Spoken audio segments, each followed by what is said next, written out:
سلام، حال احوالتون چطوره؟ امیدوارم که خوب باشید. امروز میخوام یه ترشی آلوچه خیلی خوشمزه درست کنم. بریم با هم آلوچه بچینیم و این ترشی لذیذ رو درست کنیم.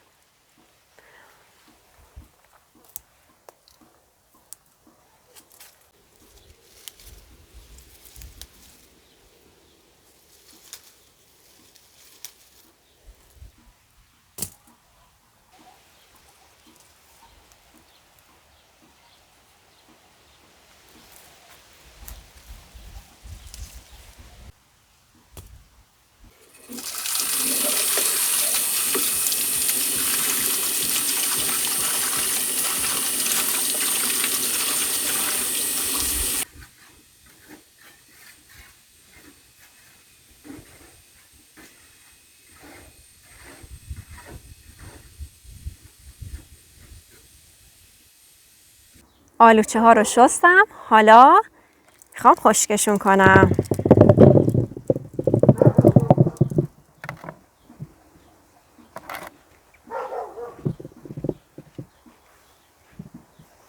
یه چند دقیقه زیر دستمال بمونن خشک میشن. نه شیشه و نه آلوچه ها، هیچ کدوم نباید خیس باشن چون باعث کپک ترشی میشه.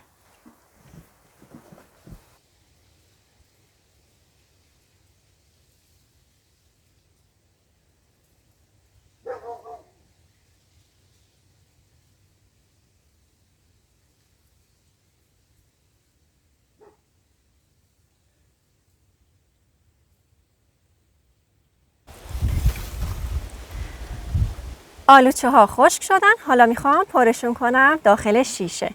دوست دارم که یه شیشه رو ساده درست کنم، یعنی فقط آب و سرکه و نمک باشه. یه شیشم با سبزیجات معطر باشه، از جمله شیوید و ترخون و نعنا و یه مقدارم سیر میخوام بهش بزنم. من سیرا رو پاک کنم، بعد بقیه‌اش رو با هم انجام بدیم.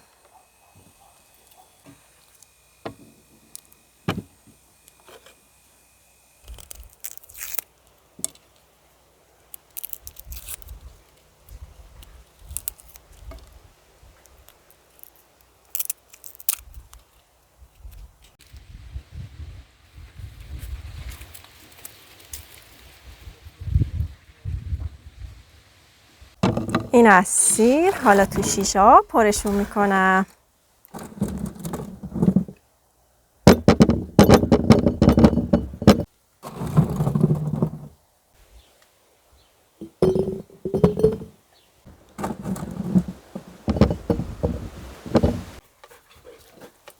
سیر، چند تا دونه نعنا، یه کوچولو ترخون. ترخون و شیویدم خشکه. اگه تازه‌شو داشته باشم تازه، نباشه از خشکش. اینم شیوید. دوباره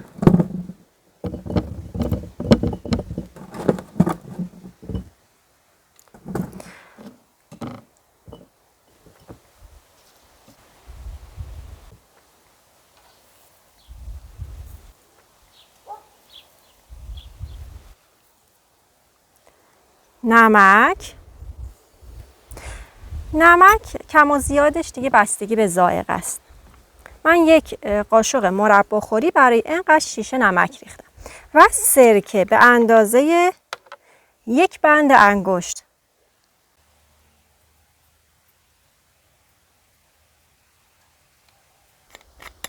این مقدار سرکه برای این اندازه شیشه و این مقدار آلوچه کافیه. حالا آب جوشیده سرد.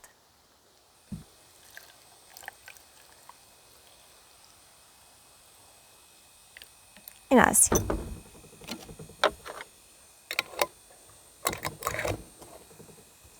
درشو محکم میبندم و انشاءالله پاییز یا زمستون ازش استفاده میکنم. این یکی رو میخوام ساده درست کنم. ساده یعنی این که فقط آلوچه، سرکه، نمک، آب جوشیده سرد.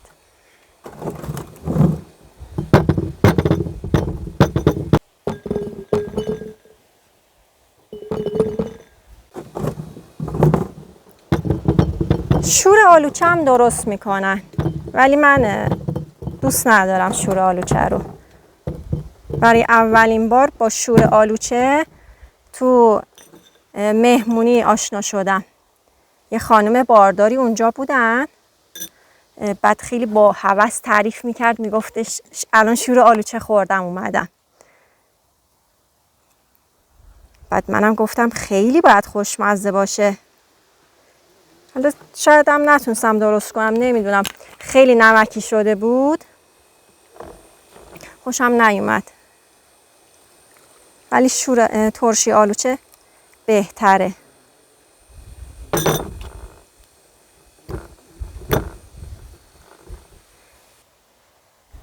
حالا شما به من بگین که از ویدیو خوشتون اومده؟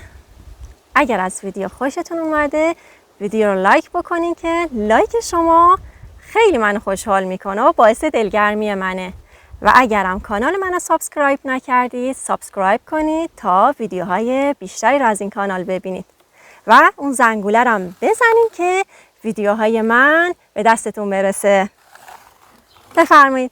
اینم از ترشی آلوچه. امیدوارم درست کنید و از خوردنش لذت ببرید.